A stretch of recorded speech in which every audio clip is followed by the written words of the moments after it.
We're starting, yeah? Yeah, let's go. And would you get me the book, please? Sure. We don't have to introduce ourselves and ask and reasons why we're at this AA meeting. Yes. AA meeting. The Artist Anonymous meeting. Artist Anonymous, yeah. Except we all have our names. Yeah, but we're here to meet the artist today. Dita Angeles. Dita Angeles. It's exactly like Los Angeles. Yes. But then some people say Los Angeles as well. I So think it's I not do that try one. to make it a little bit more exciting. Los Yeah. Angeles. Yes. Yeah. But yeah, so it's Angeles. Angeles. Yeah. Just like Los Angeles. The way the Americans say it. Angeles. Yeah. Right, okay. Yeah. Yeah. Okay. Well, so thank you very much for coming. I'm so happy to see you. Yeah. One. No, thank you. Okay, so I think I was thinking I would start by reading the scriptures because they are on the wall, and I've noticed that they're very tempting to overlook because the pictures are more exciting, probably.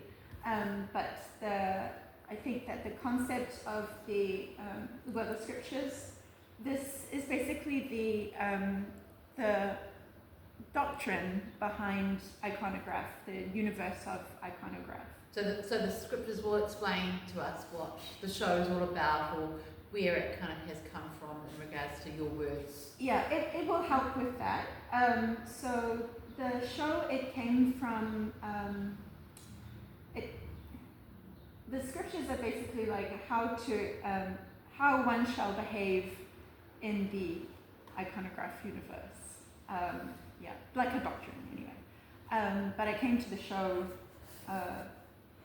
basically because, so I came up with the idea because I was really struggling with self-representation using social media. So back in 2021, we want to slow down a little bit. Yeah, that's okay. Get the chairs out. Hello. Hi. Hi, how are you? I'm good. Thank you for coming. Of course. Thank you, yeah. Are you having a talk? Yes, so we're just going to, it's very casual and everything, so I think maybe they're going to bring some chairs for you to sit on, and yep, so feel free to just listen and look at the pictures and oh great, someone else is coming too. There's another person coming. Auntie? Hi. Oh. How are you? I'm good. This is so lovely. No, we understand. We were here. We Because we spend so much time together. I was like looking there, I was like, oh my god, I can do this. Yes. Oh, thank you so much for coming. Thank you so much. This is so exciting. Oh, yay. It's just going to be a very casual thing. We've had a couple of false starts. So that's fine. Yeah. Yeah. I'm Phil. Hi, Andrea. Nice to meet you. Andrea. I'm sorry. Sophie. Jack. Hi. So I don't know Jack, It's my your boyfriend. Nice to meet you. Yeah. And Sophie was she was like my honorary assistant at the Auckland Art Show. Oh, okay. Yeah, she was wonderful. So, okay. I'll get back into talking. I'll just like kind of jump in anywhere because, like I said, we've had a false start or two. But I will probably miss some points, but then that's your time to ask questions, and I will answer them as best I can. Okay, so this is my book, Iconograph. Feel free to pick up a copy on your way out. But I'm going to use this to read the scriptures to you, which you can see on the wall here. But because the rest of the show is so striking, A lot of people are omitting to read, so I thought that I would do that for you while you can just look around. Okay. Oh, I thought at the beginning of the book I've got this quote that I found from Isaac Cronin and Tyrell Seltzer from the 1982 movie Call It Sleep. So no, it's not called a movie, it's called a videotape. And you can find it on IMDb, you can find it on YouTube, and I really recommend that you watch it. It was a great deal of help to me when I was coming up with, when I was not coming up with, but solidifying the concept of this show. So this quote, I love it. The individual learns how to give himself up for the glorification of an abstraction. He learns how to reconcile himself to a collectively produced mediocrity. And most important, he learns that this society permits and even encourages his attempts to restructure social life as long as they alter nothing fundamental to the maintenance of the spectacle.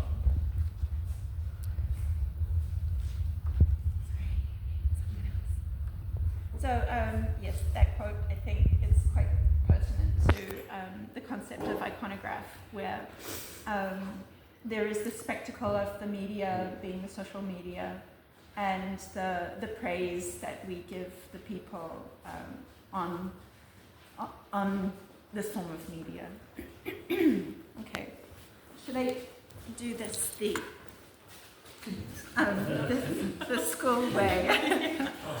The icon cannot exist without reverence.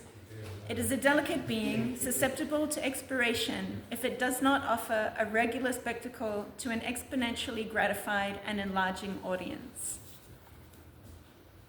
You can ask me questions about this later. I'll just read through them first. We see the icon through lenses, a barrier to protect against unwanted intimacy from the very spectators which it aims to reveal itself in gratuitous exhibition. The lenses imply transparency while serving to filter, mislead, and distract from the icon's innate social inadequacies. The more lenses the icon applies, the further and more protected it is from reality. Is that the right angle I'm holding the book? Yeah. Okay, Good. very good. Or maybe you'd like to see. The icon is fortified in an attire of borrowed skin, or morally justified skin alternatives, allowing it to masquerade as the previous inhabitant.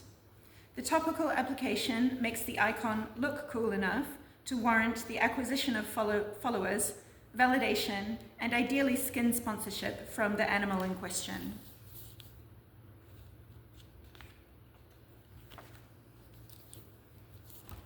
Excuse me.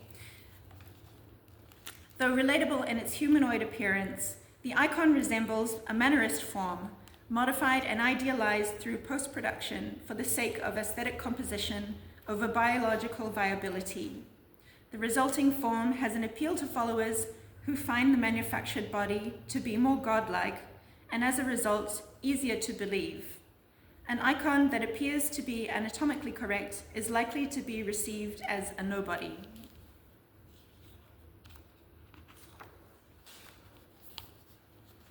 Number 5. Sorry, I haven't been saying the numbers.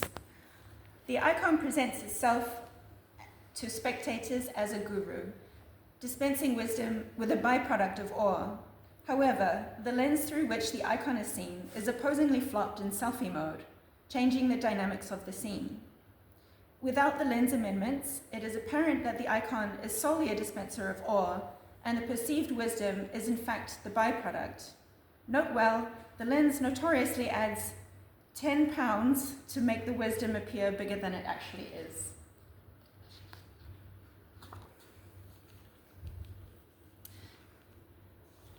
Six, the icon's ability to produce awe is limitless, provided that trace wisdoms can be acquired regularly from external sources, to be processed and amplified as a source of fuel. A little goes a long way. The icon extracts and appropriates these wisdoms from other icons it professes to hold in regard, or, in an act of noblesse oblige, from the sapient, those of a lower caste who follow and submit themselves to the icon in their attempts to become icons themselves. So the sapient is I've used this as a noun to describe the people who follow. So the word literally means to appear wise or to be wise. Okay. 7. The icon shows magnanimity in triumph by the token anointing of select sapients in a pyramid strategy of trickle-down praise to strengthen the foundation on which the icon rises up.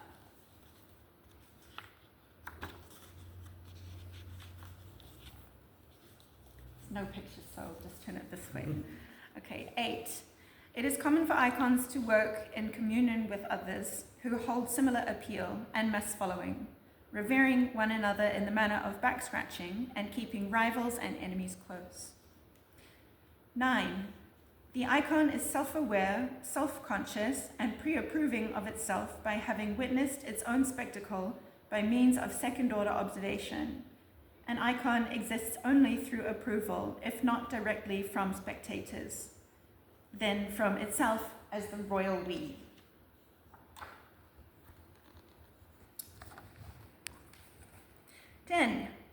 Every action the icon displays is intended, whether it was or wasn't.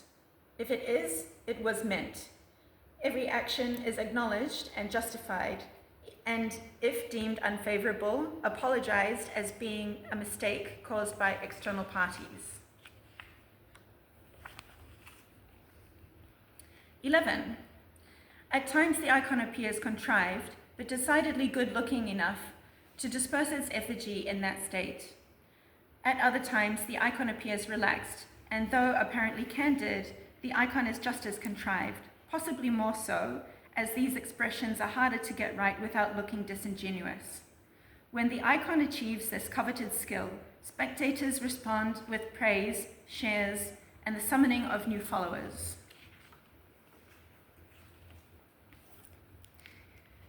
12. The icon performs gestures pre-validated by previous icon's use, which it appropriates as its own. In the case that the gesture is retrospectively original, it shall be likened and liked as a simile of the closest pre-validated gesture.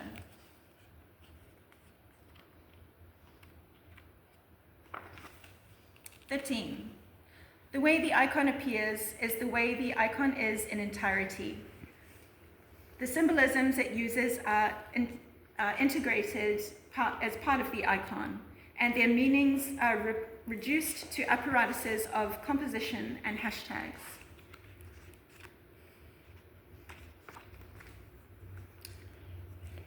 Did I skip a page? 13? 14. Okay. The icon is just like you and me, but not like all the others. The icon is different, just like us. The icon is a perfect entity and one to aspire to, yet relatable by admitting ownership of its flaws, which it conquered by its own authorship. The icon parades this conquest with the promise of divulging the secret of its success to those who pledge allegiance by liking and subscribing. 15. The icon is forever in a state of ado. Its modus operandi requires it summarizes and concludes its spectacle without further ado, just as it begins its spectacle without further ado. The icon's ado requires frequent cessation at any given phase of the spectacle.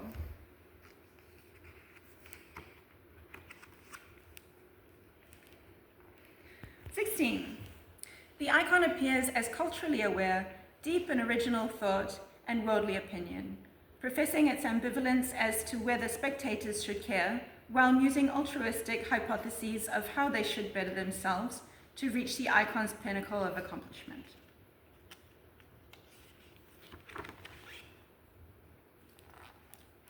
17.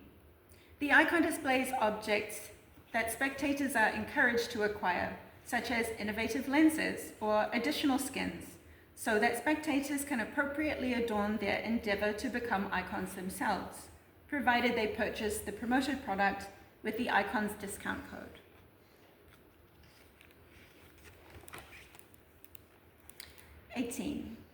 The icon is the most coveted objective of any spectator: to witness in order to become, to emulate in order to be discovered as a unique spectacle, timeless yet cutting edge, worshipped yet relatable, mysterious yet understood. 19. The prime objective of the icon is to be the icon. And 20. At the icon's disgrace and demise, a new icon inevitably and automatically exists, with a perpetual supply of fresher, sexier, cutting-edgier, more provocative, more sponsored, more liked, and more spectacular prospective icons, with more novel and innovative lenses. There is always an icon. Okay, so now you don't have to read the scriptures on the wall. But they are a little bit, some of them are self-explanatory, and some of them are a little more vague. Like, say, for example, about leather jackets. Well, I like the idea of the leather jackets being, literally it's a skin. It also looks very nice in paint, so I wanted to use that. But this is like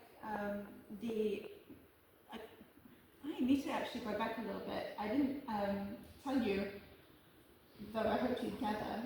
So Iconograph is like my metaphor for social media. So when I was trying to promote myself as an unrepresented artist a few years ago, I ran into a great deal of trouble because following the procedures of participation, it seems inhuman somehow. There are a lot of things that they recommend that you do to get people to follow you, and it's like a full-time job in itself, really. So I struggled a lot with that. I found that it was so difficult for me to participate with, and which reminded me of when I was a little girl and I grew up in a religious household. Not majorly religious, it was just present. But I remember thinking, I just can't get behind this, it just doesn't work with me. And so I saw a similarity between social media as a cultural, as a way of being part of the world. It's like the culture that we use to be part of the world, to an extent. And religion is also, it uses this too. If you go to church, chances are you're going to have a lot of friends who go to church and you do the same things. But yeah, social media is a bit different because there is a separation going on. The people that we see, like influencers that we see, they might feel like they're your friends, but they are performing a role, and it is to lure you in. Yes. So anyway, I can go back to I was going to mention the leather jackets before. So basically, the leather jackets has a skin. This was likened in the scriptures to dressing as another animal, and the other animal I'm referring to is branding and sponsorship. So, say an influencer might adorn themselves in a fashion designer's clothes, and then they can tag them, and they can be affiliated with them just by doing that. Or, chances, even though they're slim, the the brand might contact the influencer and give them money so that they can promote it more, and yeah, so there's that. There's kind of like a behaving as another creature, as another entity. So the entity is a commercial entity. The glasses that you will see sometimes excessively used. So these symbolize the amount of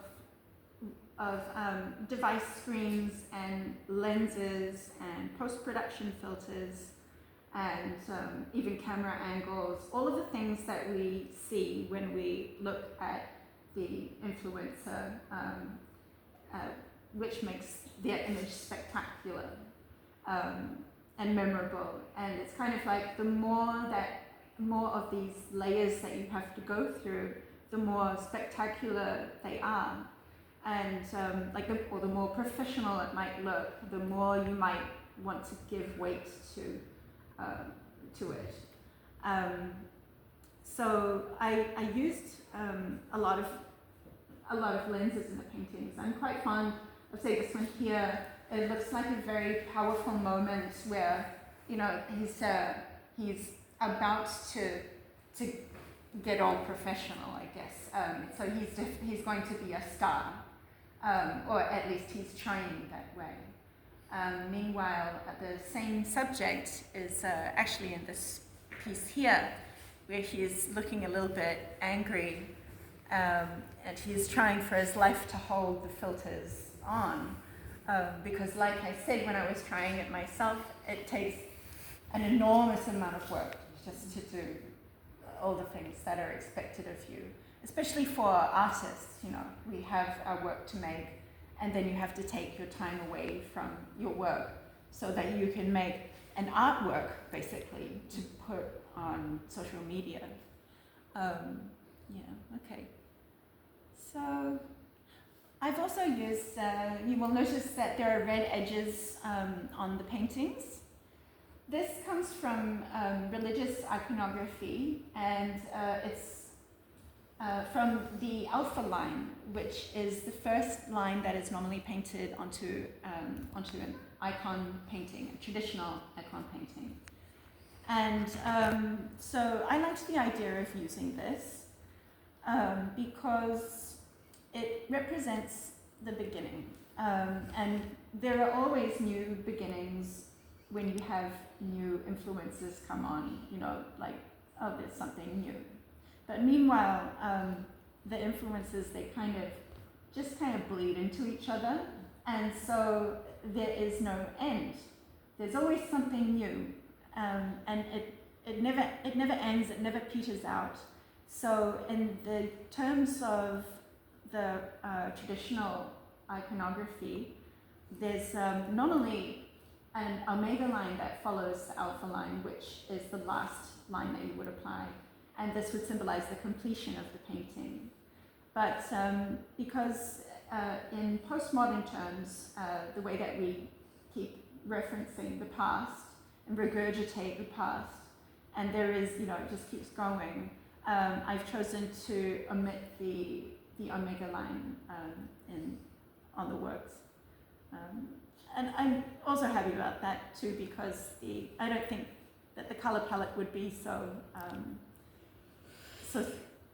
don't know, it's kind of bold, just with the red edge. I wouldn't want to put some green on that. So you'll also notice that I've used an iridescent paint in the background. And this is also another reference to the religious iconography paintings, where normally they would use gold leaf, sometimes they would use silver, and sometimes they would even use a silver armament. I still haven't found out what the name of that is, but they look ridiculous. So the idea of using the metallic gold leaf is, in the traditional sense, is to sublimate the icon into a state of being a higher power. So it's ethereal. It's not of this. It's not of this world. It only exists in this place that we cannot get to. And so this is the same with the influences that we experience. Whereas if you were to meet them as a person, they would not be influencers. They would not be spectacles. Might not be particularly exciting. They're just normal people, and you would judge them the same way that you would judge anyone that you meet on the street. So, in actual fact, the influence, the icon, it can only exist as an icon. It cannot exist as a real person. What else have we got? We've got the rays as well. These come from, I call them God rays, because they are, quasi-gods. And I've always been fond of the ray motif. It's popped up in some of my other works too, like the series that I did following this one. It points. It is a compositional tool which I quite enjoy. Yes, there's that. And the halos. Yes, this is the same. This is the same thing, which is it would be a little more familiar to the religious iconography, as they do have halos. So not all of them have halos. I guess it's only really the bigger ones that have halos, although not yet. Yes. And what else have we got? There are many other things. Does anyone have any questions? There are a lot of little miniature things involved, and I lose track sometimes. I found another one. So Dita, what's going on with the body proportions? So I've always loved mannerism, where they basically use the body as a flexible adornment of space. And so I wanted to use that here as well, because the body is used like a compositional tool. You can use that, we might see that on some, especially professional looking Instagram influencer posts. Yeah, and I don't know, it just makes it look more fascinating. And in one of the scriptures it says that if the body were more, an icon with a more anatomically correct body, it would be just nobody. And yeah, I think so. I think there's another separation between us and the icon, with like the filters like liquefying and even when they're used very badly. So I guess, was there anything that I haven't covered yet? With your paint technique, Yes. it's quite a realism aspect. Is that something you've always had in you, or was it something you learned how to do, or did you find that you've always been able to, what you see is what comes through your hands? Okay, that's a very good question. So I cannot, for my life, imagine something and paint it. I have to see something first. And so it doesn't mean that I am a strict reproducer of photographs or scenery. I like to paint what is in front of me, and then I like to kind of push it these days I'm trying to make the technique a little more painterly, whereas I used to literally duplicate photographs. but then that gets boring because anyone who knows how to do it can do it, and you know there is no authenticity in the artwork if you just duplicate. So you can see brush strokes in there. They just have the effect of being photographic from a distance. Or, So almost trying to find a signature that actually yeah. connects you to your work Yeah. instead of it being an idea of something else. Yeah. Yes, yes. And I really enjoy making mistakes in my work. And, well, I mean, not quite... I mean, I wouldn't want to have mistakes in my work, but I enjoy making mistakes in my work and then making them, like pushing them into the work, correcting them, making them part of the work. Say, for example, with the edge, not the edges, the rays. I didn't use any masking tape. I mean, I drew the drawing lines of the rays on with a ruler, I think. And then with my shaky hand, I painted the edges of the lines. And that's another reason why, not a reason why, but another example of how I like to have my hand in the work, you know. It's important to me to have authorship. Yeah, because everything nowadays is just, you know, so reproduced and copied and copyable. And so that's actually one of the reasons why I focus on painting these days too, because I'm also a photographer, and so up until a couple of years ago, yeah, I was making a lot of photographs, and then I made equal amounts of photographs and paintings, and now it's like I don't really want to make photographs anymore. I mean, I will if somebody pays me to,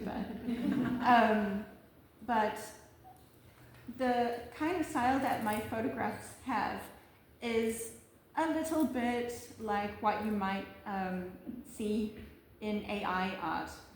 And AI art does it so much better than I could. So I don't want to have the perfection of AI as my competition. Yeah, so yeah, there's that. I could have gone into another tangent from that. So many overlapping things. Yeah, no, but I really do appreciate having, I mean, I wouldn't say I want to get painterly with my work, but I want to put mistakes and, yeah, it's like a signature in a way, somehow. And admittedly, you probably only see that when you actually physically go up to the canvas. Yeah. Because when you actually visually look at it, you're just like, wow, this is quite amazing. It has got that realism to it. You've got the Yes. shadowing and those kind of monochromes that you've used. But then when you do get close, like you mentioned, you do see the hand and how, you know, it can be accurate, or it can have that lovely little inkling where you've crossed the line, or Yes. to say that, hey, I've actually touched this canvas and I have created what you're viewing. Yeah, it is real. Yes. Yes. It's not a reproduction, it is original. Yeah. And so these books are all oil on canvas. Is that the medium you prefer to use? Definitely oil for painting. I have no idea how to use acrylic paint or watercolor to save myself. So some of them are on canvas, and some of them are on polyester canvas, these works over here on this wall, and this one, and the one at the end of the wall there. So these are polyester canvas, and you'd never know to look at it. It is a very brilliant medium. So yeah, it's pretty much just canvas, but it lasts a bit longer and is a little bit more resilient. Yeah, I don't know. Maybe some people might be a little bit snobbish about the idea of using a plastic in a piece of fine art, but you know, that's okay. Yeah.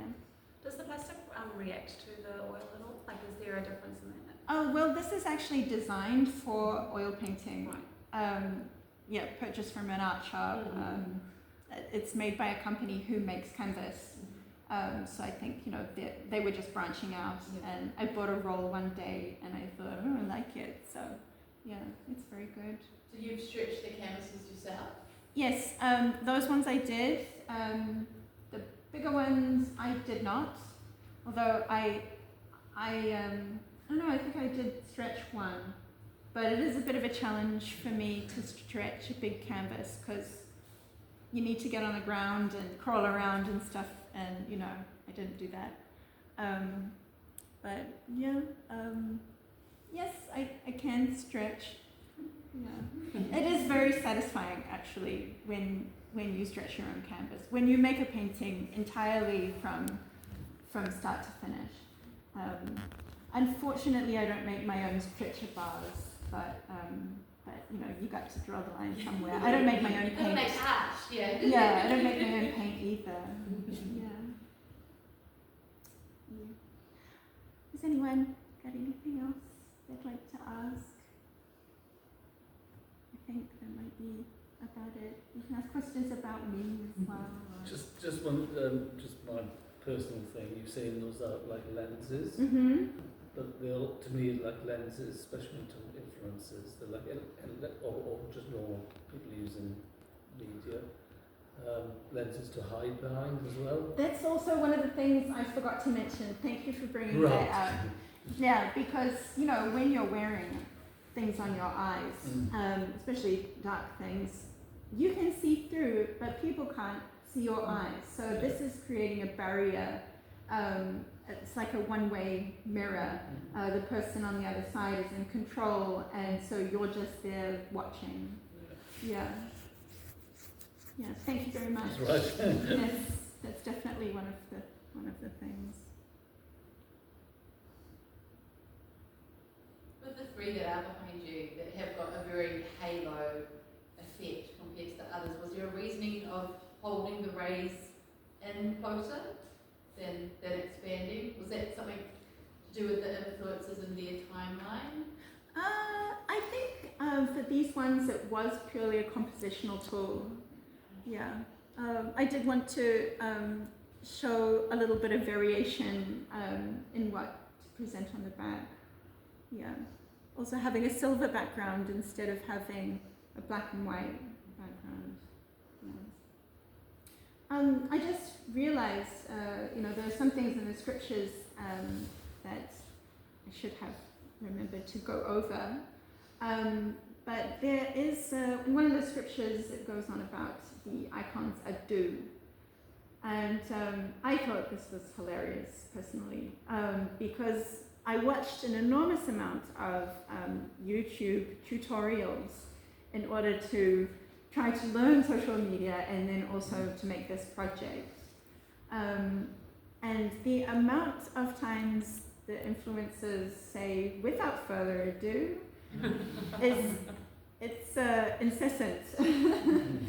So it's I almost thought, like a social media jargon. yeah, and actually I remember a couple of videos where you get right until 4/5 of the way through the video, and then they say without further ado, well, for the last time before they give the rest. Meanwhile, they said without further ado at the beginning of the video too, and a couple of times through it.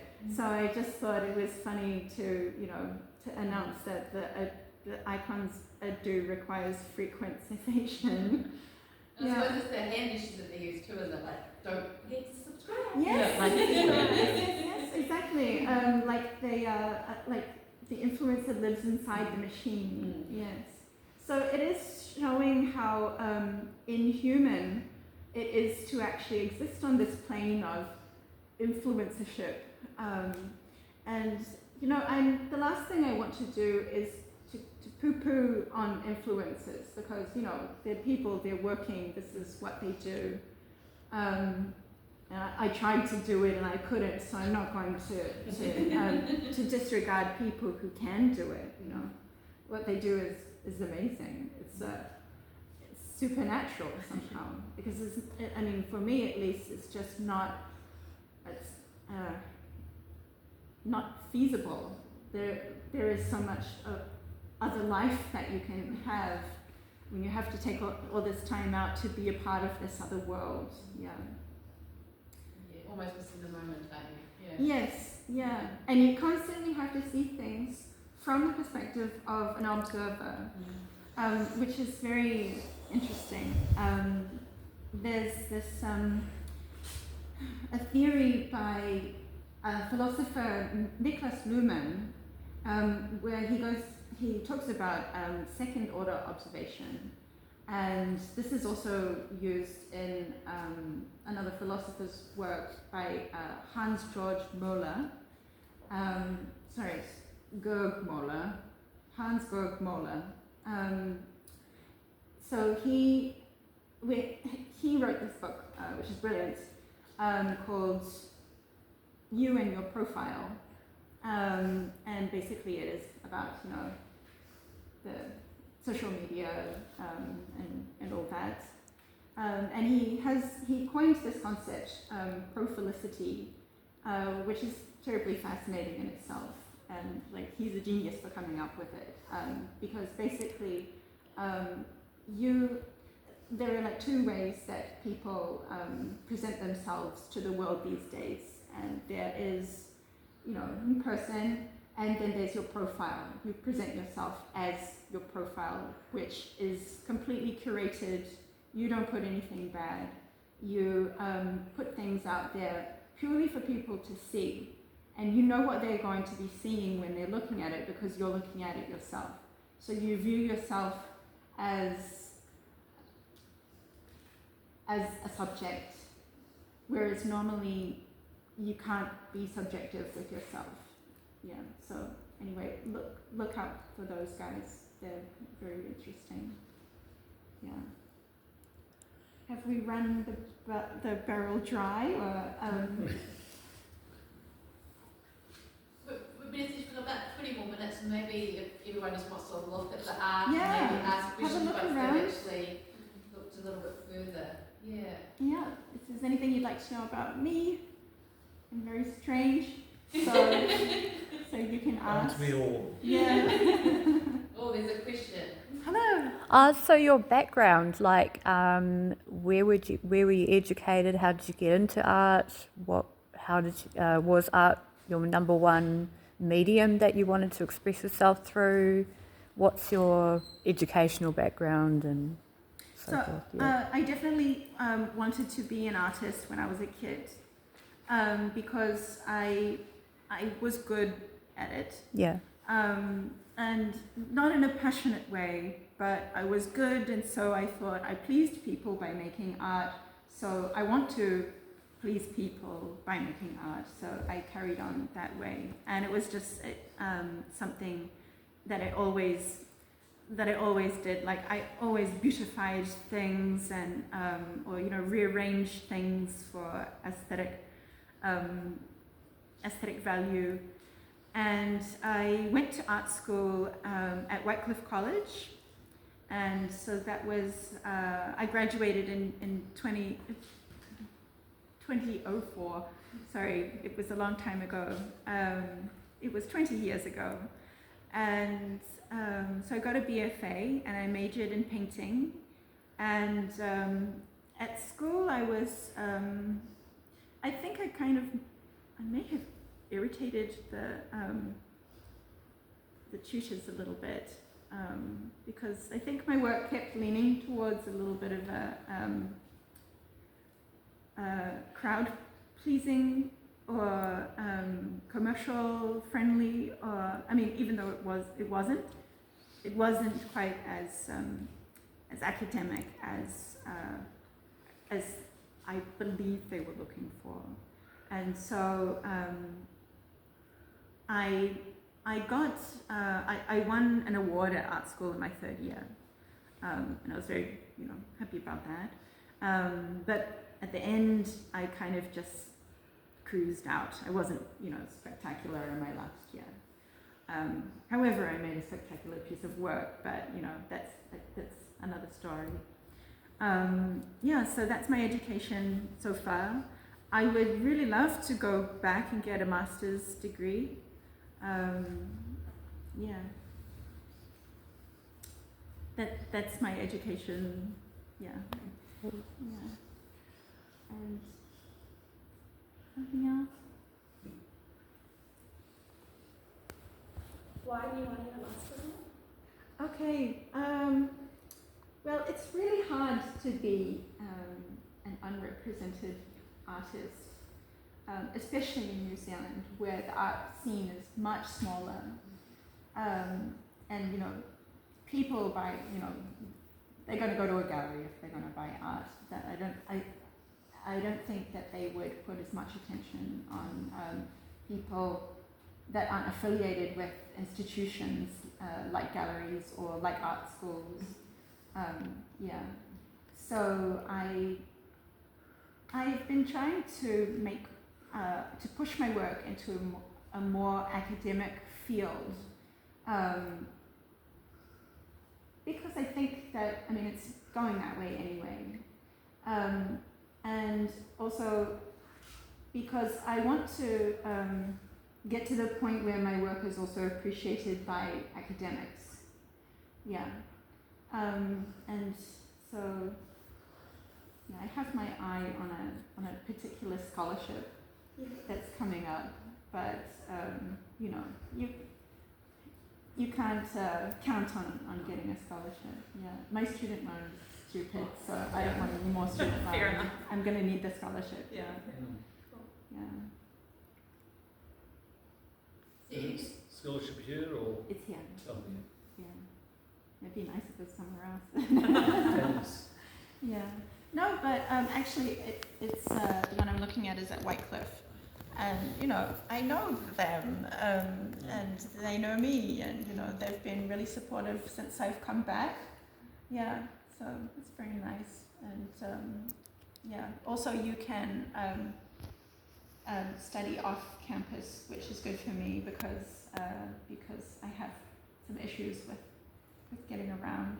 Yeah, so that'd be nice. Yeah. Do you have your own studio at home then? I do. So that's also why it's quite nice to be Yeah. at home to paint. Yeah. Yep, I can just get up and roll outside and roll into the studio and I'm there. Yes, it's just my garage because I don't drive, so there's no car to fill it up, and it is a small one car garage, but like the car they intended to go in there would have been a really small car.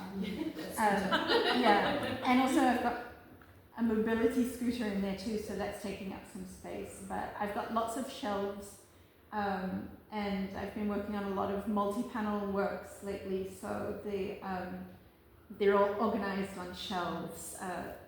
Shoe racks actually, because they're cheaper. Yes. So yeah, it's really very nice. Yeah. I need to take a nice video of it one day. Go on social media. Yes. I can see. And actually I do. I keep putting things on social media, even though it looks like I'm poo-pooing, the whole process. But you have to. I don't think you can get anywhere if you're not on social media these days. It's really a necessary evil. Sometimes it's not even evil. It's just the world. It's just normal. Well, I think you're more probably illustrating what social media is about more than poo-pooing it and giving it a nice 2D feel for those that maybe not engage in it or have that kind of similarity to averse themselves to it because they want to be real to people. But sometimes that realism also in social media is hard because you are judged a lot higher than what you're actually intending on wanting to give. And people are crueler in their response. Yeah. It's very easy for people to be nasty when you're, behind a profile, image. Yeah. But unfortunately, the strength of character is not taking on those opinions. Yes. And that's also what possibly does help an influencer, is when they aren't affected by what others are saying, even though they're performing for others. Yes. exactly. Yeah, and that's why it's like a really democratic system. Well, very ironic, isn't it? And yes, yeah. Yeah. Well, I mean, you don't necessarily get voted in, but you certainly get voted off. Voted off the island. Yeah. Yeah, and you know, you have to just get a thick skin. Use these blinders to, you know, to not. Not as a positive only. Yeah. Yeah, you would have to basically ignore people. You would have to become antisocial to a certain Be social. degree. To be social, exactly, yes. That's a good way of putting it, yeah. You have to be antisocial to become social. Yeah. That's really good. I never thought about that one before. I'm going to steal it. Nice. Wow. Does anyone have any other questions, or we can break the floor and I think everyone just wants to chat to you. Sure. Sure, Does that's anyone fine. want any water or anything?